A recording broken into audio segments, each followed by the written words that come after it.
정결이 생명입니다 라는 제목으로 하나님 말씀을 증거합니다.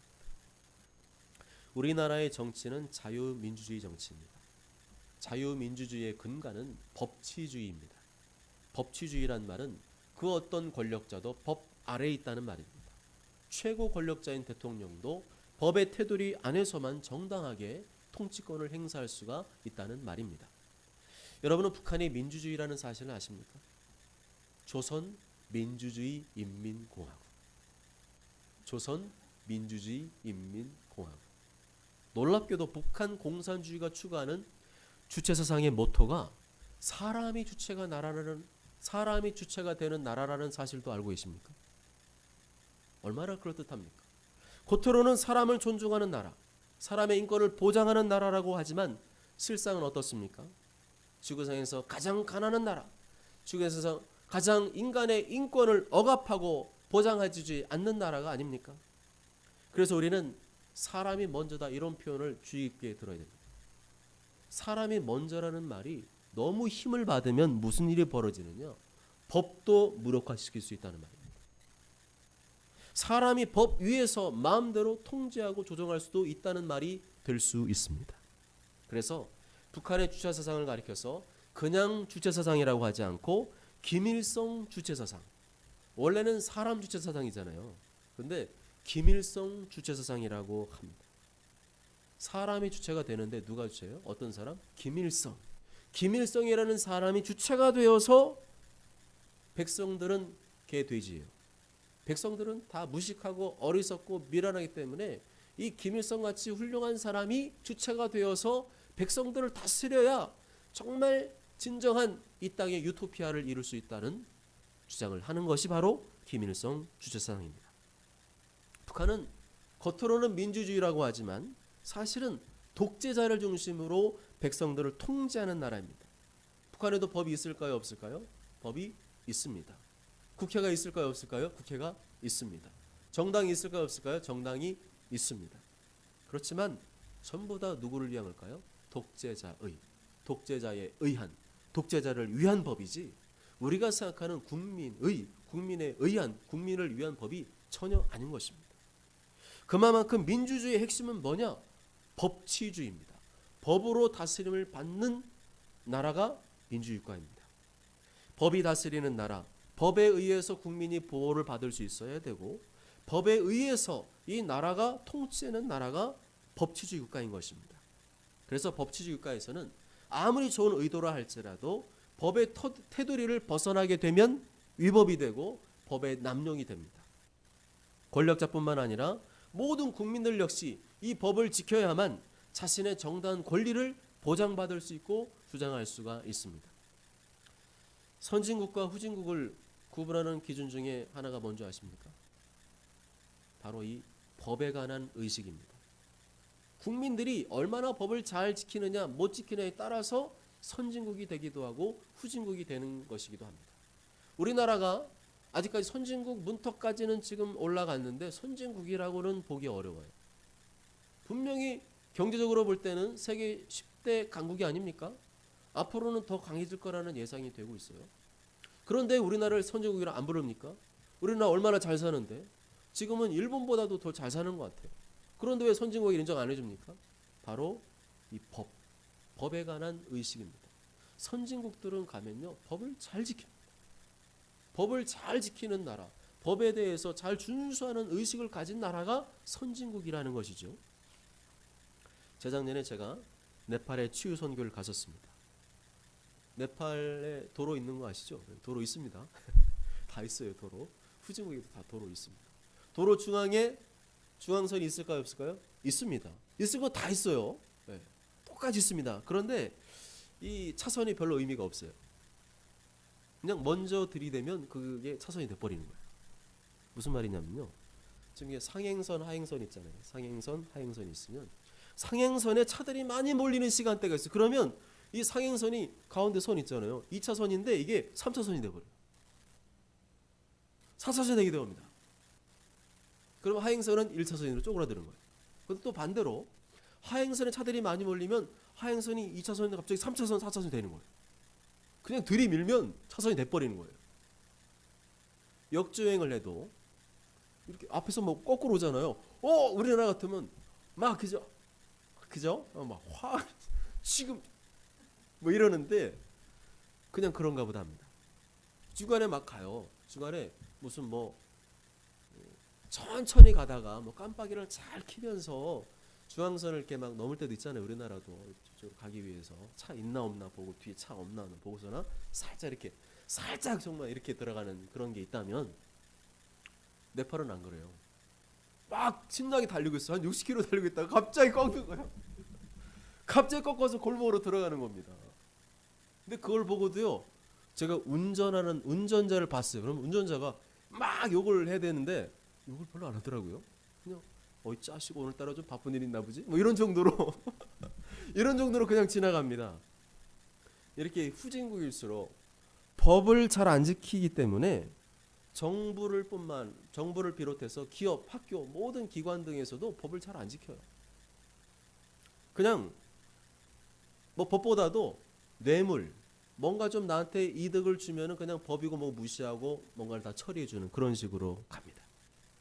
법보다도 예전부터 지켜왔던 어떤 전통, 관행이 더 힘이 강합니다. 그래서 법은 있지만 법은 그냥 명목상으로만 존재하는 거죠. 여하튼 법을 잘 지키는 나라이든지 안 지키는 나라이든지 그 나라마다 분명히 법은 존재합니다. 그리고 법이 중요하다고는 동의합니다. 그런데 이 법, 모든 나라에 존재하는 이 법의 기원, 법의 뿌리가 성경이라는 사실 아십니까? 창세기 2장을 보면 하나님께서 아담과 하와에게 주신 최초의 법이 나와 있습니다. 여호와 하나님이 그 사람에게 명하여 이르시되 동산 각종 나무의 열매는 네가 임의로 먹되 선악을 알게 하는 나무의 열매는 먹지 말라. 네가 먹는 날에는 반드시 죽으리라 하시니라. 에덴 동산에 있는 모든 나무의 열매는 네가 임의대로 네 마음대로 먹어도 좋다. 네 자유라는 거예요. 그렇지만 한 가지를 지켜라. 선악을 알게 하는 나무의 선악과의 열매는 절대로 먹지 말아라. 그게 인간에게 주신 최초의 법이었습니다. 그리고 이것이 자유민주주의의 헌법의 근간이 되고 있습니다. 민주주의는 민주주의인데 자유민주주의, 왜 자유민주주의냐? 창세기 2장에 보면요, 자유라는 거예요. 네 마음대로 먹으라는 거예요. 법은 그런 차원에서 하나님 주신 겁니다. 네가 임의로 먹되 내가 하지 말라는 건 하지 말아라. 그게 최초의 법이었습니다. 자유민주주의도 뭡니까? 인간에게 해가 되고 다른 사람에게 폐를 끼치고 또 윤리와 도덕을 무시하는 것들이 아니라면 네 자유를 마음껏 사용할 수 있다는 겁니다. 그래서 우리가 이 나라에서 종교의 자유가 있는 거 아니겠습니까? 여러 종교를 마음껏 믿을 수 있고 특히 모든 신앙의 자유도요, 기독교를 위해서 만든 거예요. 왜냐하면 기독교 역사는 탄압의 역사였습니다. 박해 역사였습니다. 그걸 막기 위해서 신앙의 자유를 헌법에 집어넣은 것이 바로 자유민주주의 헌법입니다. 그래서 자유민주주의만 마음껏 신앙생활 할 수가 있어요. 자유민주주의 아닌 국가는요, 가서 종교생활, 신앙생활, 국가에서 정하는 것, 국가에서 정한 대로밖에 할 수가 없습니다. 그렇지만 우리나라는 얼마나 지금 좋은 나라입니까? 예배의 자유가 있고 신앙의 자유가 있는 자유민주주의에서 우리가 살고 있습니다. 이렇게 성경은 인간을 억압하고 통제하기 위해 주신 것이 아닙니다. 성경은 인간의 행복과 자유를 위해서 주신 것입니다. 하나님과 이웃을 사랑하며 하나님께 영광을 돌리도록 주신 책이 바로 성경입니다. 그런데 인간의 마음속에 점점 죄성이 강해질수록, 죄 짓고 싶은 마음이 강해질수록 무슨 일이 벌어지느냐? 하나님의 말씀인 성경에 대해서 이의를 제기하기 시작합니다. 성경에서 벗어난 잘못되고 삐뚤어진 자기의 죄와 욕망을 정당화하기 시작합니다. 그게 바로 성경이 말하는 타락입니다. 지금 이 시대는 타락을 향해 가고 있습니다. 성경을 무시하고 있습니다. 성경에서 벗어난 잘못되고 삐뚤어진 죄와 욕망을 인권이라는 미명하에, 자기 결정권이라는 미명하에 정당화시키는 타락한 문화가 독버섯처럼 번져가고 있습니다. 하나님의 자녀들마저도 이 타락한 문화에 젖어서 동화되어서 성경 말씀으로 자신을 통제하고 다스리려고 하는 것이 아니라 도리어 성경이 나의 자유를 억압하고 통제한다는 식으로 생각하는 사람들이 많아지고 있습니다. 이것이 바로 내가 타락했다는 증거입니다. 타락은 하나님의 존재를 인정하지 않고 내 마음대로 사는 겁니다. 타락은 성경을 인정하지 않고 내 마음대로 사는 겁니다. 타락은 주님의 몸된 교회를 인정하지 않고 내 마음대로 사는 겁니다. 그게 바로 성경이 말하는 타락입니다. 이 중에서 하나라도 걸리는 것이 있는 분은 속히 회개하십시오. 그 사람은 지금 천국 길로 가는 것이 아니라 지옥 길로 가고 있는 것입니다. 그 마음속에 부패한 죄와 욕망으로 가득해지면 하나님의 말씀인 성경을 거부하기 시작하는 것입니다. 오늘 말씀 보면 부정과 정결에 대해서 집중적으로 말씀하고 있습니다. 네가 만일 정결하게 살면 너는 자유와 생명을 누리게 될 것이지만 네가 만일 말씀을 거역하고 부정한 삶을 살면 너는 하나님의 진노를 받게 될 것이고 죽음을 맞이하게 될 것이라는 것입니다. 다시 말하면 하나님의 말씀을 지키는 정결이 너에게 자유를 주고 너에게 생명을 준다는 겁니다. 그런데 얼마나 많은 사람들이 이 단순한 진리를 무시하고 살다가 얼마나 큰 괴로움과 고통 가운데 살아가는지 모릅니다. 하나님과의 교제가 끊어지고 예배가 끊어지고 기도가 끊어지고 은혜가 끊어지고 교회 공동체에서 끊어지고 개인적으로도 얼마나 심각한 혼란과 방황의 삶을 살고 있는지 모릅니다. 그런 방하고 유리하는 영혼들에게 주시는 말씀이 바로 오늘 말씀입니다. 11절 다 함께 읽어보십니다. 시작. 사람의 시체를 만진 자는 이래 동안 부정하리니. 아멘. 시체는 무엇을 말할까요? 시체는 죽음을 말합니다. 하나님께서 시체를 만진 것은 곧 죽음을 만진 것으로 취급하셨습니다. 네가 시체를 만진 것은 죽음을 만진 것이기 때문에 부정하다는 것입니다. 사람의 시체를 만진 자는 이래 동안 부정하리니. 하나님은 생명이시잖아요. 하나님은 죽음의 반대 생명이십니다. 하나님은 생명이시고 생명의 근원이신데 거꾸로 하나님의 백성들이 시체를 만지고 죽음을 만져서 부정하게 되었다면 하나님과 같이 할 수 없다는 겁니다. 사람의 시체를 만진 자는 이래 동안 부정하리니. 부정이라는 말은 영어로 unclean입니다. 깨끗하다는 clean이고 on이 붙으면 깨끗하지 않다, 더럽다 그렇게 되는 겁니다. 깨끗함의 기준, 정결함의 기준은 우리에게 있지 않음을 말씀해주고 있습니다. 영어 성경으로 보면 Whoever touches the dead body of any person shall be unclean 7 days라고 되어 있습니다. Whoever, 누구라도, anyone, any person, 어떤 사람이라도 죽은 사람의 몸을 터치한 사람은 7일간 부정하다는 것입니다. 7일간 부정하다는 것은 기회를 준다는 얘기입니까? 기회를 안 준다는 겁니까? 기회를 준다는 겁니다. 네가 죽음을 만졌다. 그래서 너는 부정해졌다. 그렇지만 내가 7일 동안 기회를 주겠다. 7일이 지나면 다시 정결해질 수 있다는 것입니다. 그런데 이 모든 기준이 지금 어디서 나왔습니까? 부정한 기준, 정결한 기준, 부정한 사람이 7일이 지나면 정결해질 수 있다는 기준, 이게 다 어디서 나왔습니까? 사람이 정한 겁니까? 사람이 회의에서 정한 것입니까? 아닙니다. 하나님께로부터 나온 것인 줄 믿습니다. 하나님께로부터 나왔습니다. 하나님께서 지금 우리 그걸 말하려고 하는 거예요. 나는 창조자야. 너희는 피조물이다. 피조물은 창조주의 목적대로 뜻대로 살아야 너에게 자유와 행복이 있다는 것을 말씀해주고 있습니다. 모든 부정과 정결의 기준은 사람에게 있지 않고 하나님께 있다는 것입니다. 사람의 시체를 만자는 이래 동안 부정하리니. 그렇기 때문에 하나님께서는 일방적으로 선포하고 계십니다. 모든 기준이 하나님께 있기 때문에 설득을 하는 게 아니에요. 이해를 시키는 게 아닙니다. 성경에 보면요, 이해시켜 설득시키는 게 나옵니까? 안 나와요. 하나님은 절대자이시기 때문에 하나님이 일방적으로 기준을 제시하십니다. 니들이 이렇게 살면은 정결한 것이고 이렇게 살면 부정한 것이야. 네가 부정해지면 너는 죽음을 맛보게 될 것인데 그 죽음을 피하기 위해서는 7일 동안 7일이 지나야 정결이 될 수 있다. 하나님이 그냥 정하신 겁니다. 다시 말하면 모든 인간의 자유와 행복의 기준은 인간에게는 없다는 거예요. 인간은 죄로 인해서 완전히 타락한 상태이기 때문에 전부 다 죄와 사망 때문에 지옥으로 갈 수밖에 없는 비참한 운명에 처해 있습니다. 밖에 나가서 뭐 벤츠 끌고 다니고 포르쉐 끌고 다니고 아무 소용없다니까요. 그럼 뭐합니까? 뭐 20억짜리 집 살고 10억짜리 집 살고 무슨 소용이 있어요? 그런 사람 지금 다 어떤 상태에 있는데 전적으로 타락했습니다. 하나님도 완전히 타락한 상태이고 그 사람 오늘 밤 죽으면 그 영혼은 지옥으로 갈 수밖에 없는 겁니다. 그래서 자신이 생각하는 자유 행복의 기준, 하나님 보시기에는 다 개똥처럼. 아, 나는 이렇게 살면 행복할 것 같아. 난 이렇게 살면은 행복을 누릴 수 있어 라고 생각하지만 그거는 다 하나님의 기준이 아니에요. 다 자기가 만든 기준이고 그럴 것이라고 하는 자기 확신에 불과합니다. 다 행복의 기준이 다른 거 아시죠? 이 사람이 생각하는 행복의 기준이 다르고 이 사람이 생각하는 행복의 기준이 다 다릅니다. 그 말은 무슨 말이에요?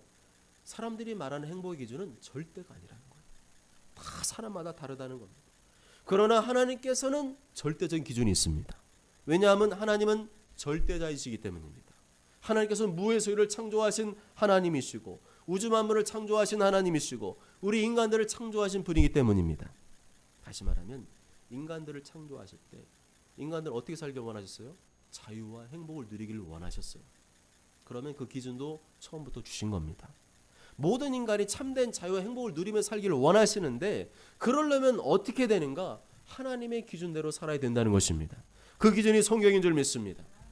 바꿔 말하면 인간은 독립적인 존재로 창조하지 않으셨다는 겁니다. 내가 하고 싶은 대로 내 마음대로 살고 그게 내 인생의 자유와 행복을 보장해 주지 않는다는 겁니다. 인간의 참된 자유와 행복은 오직 하나님 안에 있는 줄 믿습니다. 성경 안에 있는 줄 믿습니다. 인간이 나를 창조하신 하나님의 그 절대된 기준에 맞춰 살고 하나님 말씀 안에 살고 하나님대로 살아갈 때 참된 자유와 행복을 누리게 된 줄 믿습니다. 너희가 진리를 알지니 진리가 너희를 자유케 하리라. 예수님 말씀. 너희들 자유하고 싶지?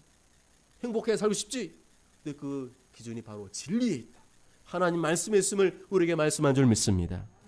그러므로 절대자 하나님께서 우리에게 요구하시는 것이 무엇입니까? 성경 전체에서 하나님께서 창세부터 요한계시록까지 계속 시종일관 요구하시는 게 뭡니까? 순종입니다. 순종은 우리를 억압하기 위한 것이 아닙니다. 순종은 나의 자유를 제한하기 위한 것이 아닙니다. 순종은 나에게 참된 자유와 행복을 주시기 위한 하나님의 절대 기준인 것입니다.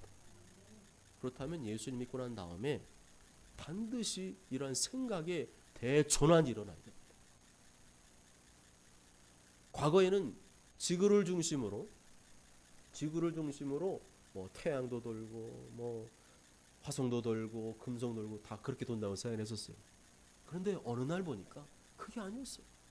태양이 중심이 되어서 수금지와 목도 천의 명이 돌고 있는 거였어요. 과거에는 내가 중심이 되어서 모든 것을 생각하고 판단했다면 이제는 아니라는 거예요. 내가 예수님 믿고 하나님 자녀가 된 다음에는 하나님을 중심으로 모든 것을 판단하고 생각하는 그리고 그렇게 살아야 한다고 생각하는 코페르니쿠스적인 획기적인 생활 변화가 일어날 줄로 믿습니다. 그래서 예수님 믿었어도 아직 내가 내 인생의 중심인 사람, 아직도 내가 원하는 자유 행복을 자기가 만들어 놓고 그걸 따라가는 사람은 성경이 말하는 참된 자유 행복 절대 못 누립니다. 누리는 것 같은데 그건 일시적이겠죠. 또다시 불안과 두려움과 염려와 온갖 생각하지 못한 고난과 어려움들이 계속 찾아올 것입니다. 항상 불안하고 계속 예전의 방식을 따라서 그렇게 돈 많이 벌고 살면 행복할 것 같고 그렇게 내가 원한 뭔가를 이루면 행복할 것 같죠? 정말 그럴까요? 그렇게 돈 많은 집구석에 가서 그 집 가보면 천국인 것 같습니까? 돈이 막 쌓였어요. 금고에도 돈 있고 은행에도 돈 있고 증권에도 돈 있고 땅도 엄청나게 많고 그냥 엄청나게 돈이 많습니다. 근데 그 집이 천국일 것 같습니까? 우리는 너무나 오랫동안 너무나 자주 그런 잘못된 교육, 광고, 미디어에 노출되어 있었기 때문에 눈에 보이는 것, 귀에 들리는 것이 전부 다 진리인 양 착각하고 있습니다. 아닙니다. 그렇지 않습니다. 분명히 우리는 정신 차려야 됩니다. 진정한 저의 행복은 거기에 없습니다. 아멘. 여기 있어요. 바로 성경 하나님 말씀에 참된 자유와 행복이 있는 줄 믿습니다. 사람의 죄를 만진 자는 이래 동안 부정하리. 그렇습니다. 하나님께서 정하신 기준이 정결이고 하나님께 정하신 기준이 부정인 것입니다. 하나님이 정하신 방법대로 따라야 내가 비로소 정결해질 수가 있습니다. 그래서 성경을 모르는 사람은 참된 자유와 행복을 누리질 못합니다. 성경을 모르니까 내 마음대로 살게 되고 고집 부리고 살게 되고 이 사람 말 듣고 저 사람 말 들으며 살게 됩니다. 그러니까 성경이 약속한 참된 자유 행복을 누리지 못하고 자꾸만 겉다리만 잡고 그냥 거기 살다가 그냥 행복하지도 못하고 막 뭔가에 자꾸만 눌려 살게 되는 것이죠. 진정한 자유 행복의 기준은 나에게 없어요. 그걸 분명히 인정하셔야 됩니다. 내가 이렇게 하면 나는 행복할 것이다. 그런 거 절대 기준은 아닙니다. 온전한 자유 행복의 기준은 세상에는 없습니다. 진정한 인간답게 살고 인간의 자유와 행복을 누리며 살기 위해서는 인간을 창조하신 하나님의 말씀, 곧 성경으로 돌아가야 될 줄 믿습니다. 성경을 사랑하십시오. 성경을 가까이 하십시오. 성경을 묵상하십시오. 거기에 진정한 자유 행복이 있습니다. 12절 말씀 다 함께 읽어보실까요? 12절 시작. 그는 셋째 날과 일곱째 날에 잿물로 자신을 정결하게 할 것이라.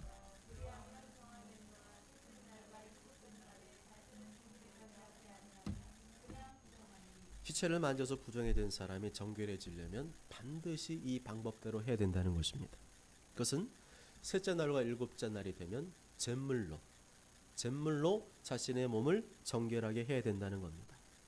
여기서 말하는 잿물은 9절에 나오는 붉은 암송아지, 하나님께 제물로 바친 붉은 암송아지를 다 태운 다음에 남은 재, 거기다 물을 섞은 물, 그 잿물로서 자기 몸을 정결하게 해야 정결할 수 있다는 것을 말해주고 있습니다. 왜 그래야만 되느냐? 왜 잿물을 뿌려야만 정결해지느냐? 왜 3일째 된 날 뿌려야 되고 7일째 된 날 뿌려야 되느냐? 그것은 하나님께 정하신 거예요. 아멘. 하나님께서 모든 것을 말해주지 않으세요. 너희는 내가 정한 기준대로 해라. 그러면 정결해진다는 것입니다.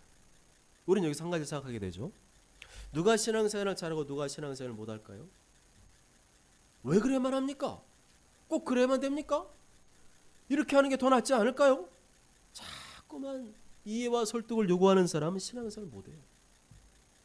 잘 몰라도, 잘 이해가 되지 않아도 그것이 하나님 말씀이라면 일단 순종부터 하고 보는 사람이 신앙생활을 잘합니다. 성경 인물들은 다 그런 사람이었어요. 왜 순종을 잘하는 사람이 신앙생활을 잘합니까? 왜 잘할 수밖에 없을까요? 그냥 하나님 말씀대로 우직하게 믿고 끝까지 버티고 순종했더니 실제로 그 말씀대로 되는 것을 경험했기 때문입니다. 정말이네.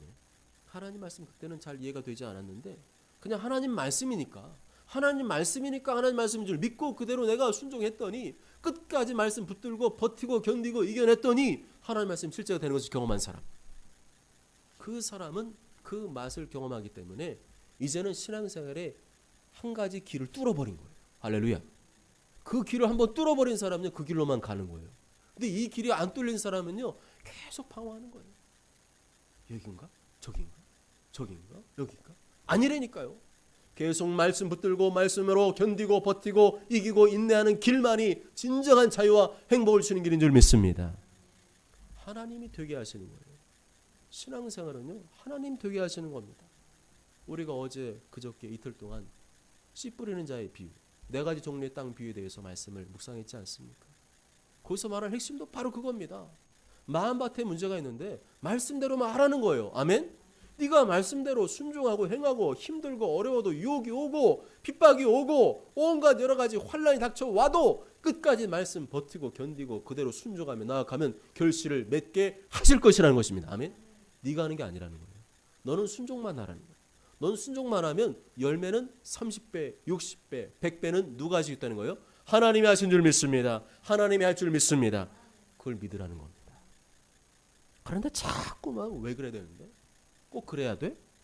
이렇게 생각한 사람은요 오늘 말씀대로라면요 절대로 그 부정함이 찢겨지질 않아요. 계속 더러운 상태로 있게 됩니다. 그 결과 더러운데 하나님 복을 주시겠어요?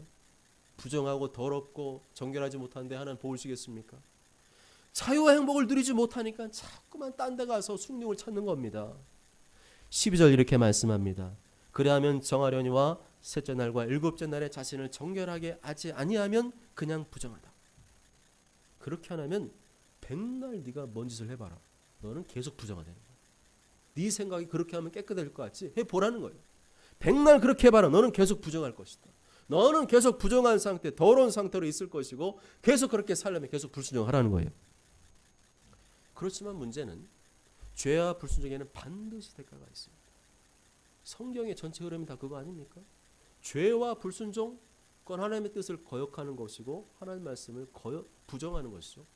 거기에는 반드시 대가가 있다는 사실입니다. 13절 다 함께 읽어보실까요?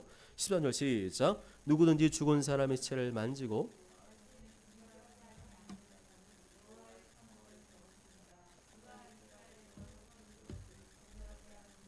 그에게 뿌리지 아니함으로 깨끗하게 되지 못하고 그 부정함이 그대로 있음이니라. 아멘. 여러분 한번 생각해 보십시오. 잿물을 3일째 되는 날 뿌리고 7일째 되는 날 뿌리고 하는 게 어렵습니까? 어려운 일인가요? 힘든 일인가요? 아니에요. 아주 쉬운 일이에요. 그냥요, 하나님 말씀대로 붉은 암송아지 잿물 가지고 우술주에 찍어서 뿌리면 되는 거예요. 3일째 됐네, 약 먹듯이 뿌리고 7일째 또 뿌리고 하면 어떻게 된다는 거예요? 정결해 진다는 겁니다. 아멘. 근데 안 하는 사람이 있다는 거예요. 왜 안 하는 걸까요? 그렇게 하면 넌 깨끗해져, 넌 정결해져, 분명히 하나님 말씀했는데 그 쉬운 것도 안 한다는 거예요. 하기 싫다는 거죠. 하고 싶지 않다는 거예요. 꼭 그래야만 되냐는 거예요. 그 말도 일리가 있지 않습니까? 그 사람들 말하는 게 일리 없는 건 없어요. 그게 일리 있는지는 몰라도 진리는 아니라는 사실은 분명합니다. 그건 그 사람에겐 일리 있는 말인지 몰라도 진리는 아니에요. 여러분, 일리 있는 말을 들어야 순종합니까? 그렇다면 오늘 본 말씀이 일리 있는 말씀입니까? 일리 있는 말은 누가 더 잘하는지 아세요? 사탄이 더 잘합니다. 사탄은요, 얼마나 일리 있는 말을 하는지 모릅니다. 항상 일리 있는 말을 해요. 그런데 그 속에는 진리의 말씀은 없어요. 사탄이 하와에게 접근해서 무슨 생뚱맞은 소리 한 줄 아세요? 전혀 말도 안 되는 소리 한 줄 아십니까? 아니에요.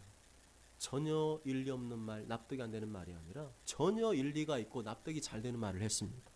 하나님 말씀보다도 더 일리 있게 말을 했어요. 더 납득이 되는 말을 했습니다. 뱀이 여자에게 이르되 너희가 결코 죽지 아니하리라. 너희가 그것을 먹는 날에는 너희 눈이 밝아져 하나님과 같이 되어 선악을 알 줄 하나님이 아십니다. 너 죄줘도 아무 일 없어. 하나님 사랑이 하나님이시잖아요. 너 죄짓고 불순종해도 너 안 죽어. 절대 안 죽어. 하나님 그런 분 아니라니까. 얼마나 일리 있어요. 얼마나 설득이 됩니까? 그리고 속에 호기심 있잖아요. 저 따먹고 싶잖아요. 근데 그 마음을 충돌해서 너 저거 먹어도 안 죽는다 그러니까 설득을 당한 겁니다. 그래서 결국에는 하와가 누구의 말을 들었습니까? 진리의 말씀은 듣지 않고 납득이 되는 말, 일리 있는 말을 들었습니다. 그 결과 아담과 하와는 하나 앞에 범죄하게 되었습니다. 그 범죄한 대가 온 인류에게 죽음이 들어왔습니다. 에덴 동산에서 추방당하고 말았습니다. 그런데도 여러분은 계속 일리 있는 말만 들으실 겁니까? 납득이 되는 말만 들으실 겁니까? 저 말씀이 나한테는 일리가 있어. 납득이 돼. 그러면 순종하고 저 말씀은 내가 이해가 안 되는데, 납득이 안 되는데, 설득이 안 되는데 그러면 순종 안 할 겁니까? 그렇다면 여러분 반드시 죽게 될 것입니다. 자유와 생목을 맛보는 것이 아니라 고통과 죽음을 맛보게 될 것입니다. 누구든지 죽은 사람의 치아를 만지고 자신을 정결하게 하지 아니하는 자는 여호와의 성막을 더럽힙니다. 얼마나 쉬운 일입니까? 시체 만져서 내가 부정해졌어요. 그래서 3일째 되는 날, 7일째 되는 날 이 잿물을 뿌리기만 하면 되는데 그거를 안 하면, 그렇게 되면 자신을 정결하게 하지 않으면 성막까지 더럽히게 된다는 겁니다. 내가 생각하기에는 별거 아닌 것 같잖아요. 뭐 그까짓 거 뭐 뿌리나 안 뿌리나 뭐 그게 뭐 될 수 있겠어? 근데 그게 아니라는 거예요. 내가 그 정도의 부정한 짓을 했다고 해서 뭐 별일 있겠어? 그게 아니라는 거예요. 문제는 뭐예요? 자신만 부정해지는 것이 아니라 그 부정이 점점 퍼져나간다는 겁니다. 급기야 그 부정이 어디까지 가요? 하나님을 예배하는 성막까지도 더럽히게 된다는 것입니다. 무슨 말이에요? 내가 생각하는 것보다 이 부정한 것, 이 죄는요 훨씬 심각하다는 겁니다. 내가 하나님 말씀에 순종하지 않으면 이 않는 죄가 나중에는 눈덩이처럼 커지게 된다는 겁니다. 앞서도 말씀드렸지만 문제는 나만 부정해지고 더러워지면 끝나면 괜찮은데 그게 아니라 내 사랑하는 가족도 더러워지게 만들고 교회 공동체 전체도 더러워지게 만든다는 겁니다. 지금 한국교회 성도들의 문제가 뭔지 아십니까? 죄를 짓고도 회개하지 않습니다. 회개했으면 회개 열매가 나타나야죠. 눈에 보여야죠. 그런데 안 나타나요. 계속 또다시 죄를 짓고 삽니다. 죄를 짓는다는 말은 내 영혼이 부정했다는 겁니다. 더러워졌다는 겁니다. 그런데 그 문제는 그 죄가 점점 번져간다는 거예요. 오염된다는 겁니다. 내가 남몰래 죄를 지으면 그걸로 끝나는 게 아니라 그 죄가 가족을 오염시킵니다. 교회 공동체를 오염시킵니다. 얼마나 큰 죄입니까? 그러한 죄의 속성을 모르고 내가 죄를 지으면 나만 죄를 짓는 거지 뭐 남에게 피해 주는 거 아니잖아. 아니라니까요. 죄는 계속 퍼져갑니다. 나중에는 성막까지도 성소까지도 더럽힌다고 주님 말씀합니다. 그렇게 되면 그 무서운 죄값을 담당해야 됩니다. 자신을 정결하게 하지 않은 자는 여호와의 성막을 더럽힘이라. 그가 이스라엘에서 끊어질 것은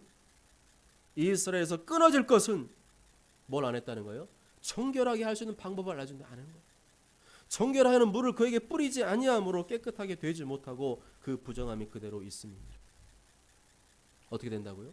계속 회개하지 않고 정결해지기를 거부한 사람은 나중에는 교회 공동체를 더럽히게 되고 그 죄의 대가로 어떻게 된다고요? 이스라엘에서 끊어지게 된다는 거예요. 그가 이스라엘에서 끊어질 것은, 그래서 이스라엘 끊어진다는 말은 두 가지 의미를 가지고 있습니다. 첫째는 이스라엘 공동체에서 추방된다는 거예요. 더 이상 하나님의 자녀로 취급 안 한다는 거죠. 둘째는 갑자기 끊어진다는 얘기는요, 갑작스러운 죽음을 맛보게 된다는 거예요. 이스라엘 공동체, 신앙 공동체, 교회 공동 추방된다는 말은 그가 회개하고 돌이켜 자복할 때까지, 돌아올 때까지 그 영혼이 사탄에게 넘겨지는 것을 말합니다. 아멘. 교회 헌법 용어로 말하면 출교예요. 출교. 당신은 분명 우리가 기회를 줬는데 끝까지 회개하지 않았습니다. 얼마나 많이 회개의 기회를 줬습니까?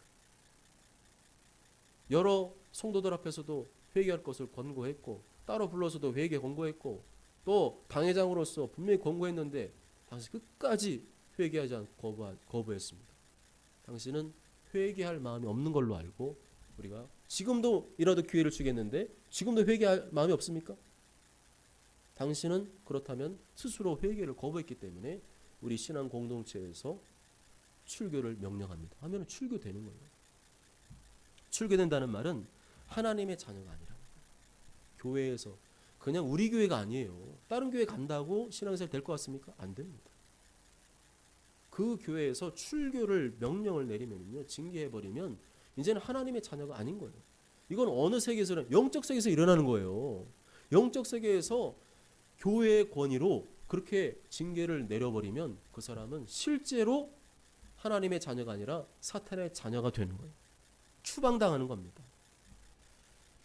고린도전서 5장 2절에 보면 그리하고도 너희가 오히려 교만하여져서 어찌하여 통한이 여기지 아니하고 그 일 행한 자를 너희 중에서 쫓아내지 아니하였느냐 말씀. 사도 바울이 항상 사랑을 강조했지 않습니까? 예수님은 사랑 강조했지만 끝까지 회개하지 않는 사람, 그 거부하는 사람은 그 교회에서 쫓겨내는 징계를 때릴 수 있다는 거예요. 교회에서 그렇게 부정한 죄를 짓고도 계속 회개를 거부한 사람이 있으면 출교시키라는 거예요. 그런데 그렇게 되면 그 사람의 영혼은 그 즉시 사탄에게 넘어갑니다. 고린도서 5장 4절 5절에 보면 주 예수 이름으로 너희가 내 영과 함께 모여서 우리 주 예수의 능력으로 이런 자를 사탄에게 내주었으니 이는 육신은 멸하고 영은 주 예수의 날에 구원을 받게 하려 함이라 말씀합니다. 이런 교회의 출교 징계를 받은 영혼은 하나님의 자녀가 이제는 아니에요. 다시 예전에 사탄의 자녀가 되는 겁니다. 그 결과 어떻게 될까요? 영과 육에 큰 고통이 찾아옵니다. 육신은 멸하고, 만일 그가 그 고통 중에서 돌아온 탕자처럼 다시금 내가 교회로 돌아가리라, 하나님께로 돌아가리라 회개하고 내가 잘못했습니다, 회개하면 그 출교의 징계를 해제시켜 줄 수 있겠죠. 다시 받아줄 수 있습니다. 그러면 그때부터는 다시 제대로 된 신앙생활이 가능하지만 그거를 끝까지 거부한다, 그것도 거부한다, 그 사람은 신앙생활 사실상 불가능합니다. 그런데 마지막에 이런 말씀도 나와 있었죠. 영혼 주 예수의 날에 구원을 받게 하려 함이라. 이 말씀 출교당해도 구원받는 말 아니에요. 구원을 받게 하려 함이다. 그렇게 되기를 바란다는 거예요. 그 사람이 출교의 징계를 통해서 사단이 역사하고 삶의 온갖 고통과 아픔이 찾아오고 슬픔이 찾아오고, 그래서 내가 하나님께로 돌아가리라, 그렇게 회개하는 역사를 통해서 그 사람이 구원받기를 바란다는 거예요. 그래서 교회의 징계는 처벌이 아닙니다. 처벌의 목적이 아니라 그 영혼이 인생의 고통 쓴맛을 맛보고 그때 회개해서 돌이킬 수 있도록 기회를 주는 징계입니다. 여하튼 하나님께서 부정한 사람이 정죄될 수 있는 방법을 알려주셨어요. 아주 쉽지 않습니까? 그 잿물 3일째 된 날 뿌리고 7일째 된 날 뿌려, 그러면 정결했죠. 그런데도 본인이 그 방법을 거부하고 불순종하면 그에 대한 무서운 대가가 있다. 갑작스러운 죽음의 대가를 치를 수 있음을 경고하신 것입니다. 14절에서는 사람이 장막 안에서 죽었을 때, 16절에서는 들에서 칼에 죽은 시체나 오래된 사람 뼈나 무덤 만져서 부정했을 경우에, 그런데 지금 죽은 사람 체를 만졌든지 오래된 사람의 뼈, 무덤을 만졌든지 간에 여하튼 간에 이 죽음은 우리 그리스도인이 절대로 타치해서는 안 된다는 거예요. 죽음의 이러한 만짐으로 인해서 부정하게 되었을 때 그 사람의 부정을 해결하는 방법, 정결해지는 방법은 13절의 말씀과 동일합니다. 다시 말하면 하나님께서 정하신 방법대로, 내가 볼 때는 뭐 그렇겠어? 아니라는 거예요. 그런 생각 가진 사람 너무 많아요. 그거 아니고 하나님 정하신 방법대로 순종하지 않으면 그 누구든지 그 어떤 사람이라도 정결해질 수가 없습니다. 정결해질 거부한 사람은 예배드리는 성막과 성소까지 더럽히게 되고 그 중한 죄로 인해서 신앙 공동체에서 끊어지게 될 수 있음을 경고하는 것입니다.